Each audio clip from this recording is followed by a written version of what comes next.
The law of assumption, which is explained by Neville, is daring to assume that all things are possible to imagine. Put this one reality to the extreme test by assuming you are the person you would like to be.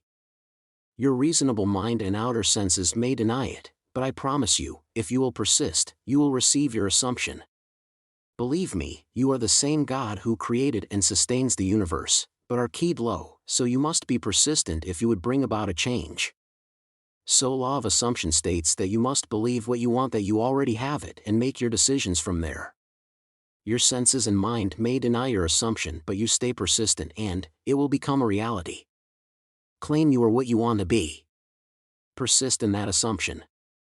Continue to assume that role until that which you have assumed is reflected in your world. The perfect example of this comes in the book of Luke. The story is told of a man who came to a house at the midnight hour and said, "A friend has arrived who is hungry. Would you let me have 3 loaves of bread?" The man upstairs replied, "It is midnight. My children are in bed asleep and I cannot come down and give you what you want." Then this statement is made, but because of the man's importunity, he was given all that he desired. The word importunity means brazen impudence. Having a desire, the man would not take no for an answer. In the story, the man has already assumed that he had already received the bread. Even though the man upstairs denied, but the man also denied his senses where he'd been told no and kept assuming his wish fulfilled. Eventually the man had to come down and make the assumption into a reality. Same goes with you. You must learn how to stay persistent, take it to the extreme until it becomes a fact. And if by any chance you feel that your faith is shaking, tell yourself that there is nothing God cannot do.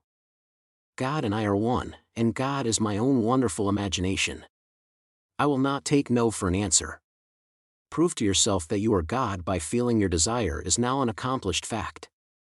Listen to your friends talk about you.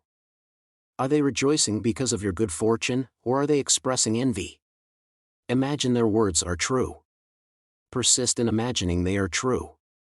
Continue to imagine your desire is already an accomplished fact, and when it is objectively realized, proof will be yours. Begin now to actively, constantly, use your imagination, for as you prove its creative power on this level, you are awakening to a higher level and birth into the spirit world where you know yourself to be God. The world is searching for the cause of the phenomena of life, not knowing He is their very self. What responsibility is yours when you discover that your awareness is the cause of everything that has happened, is happening, and will happen to you?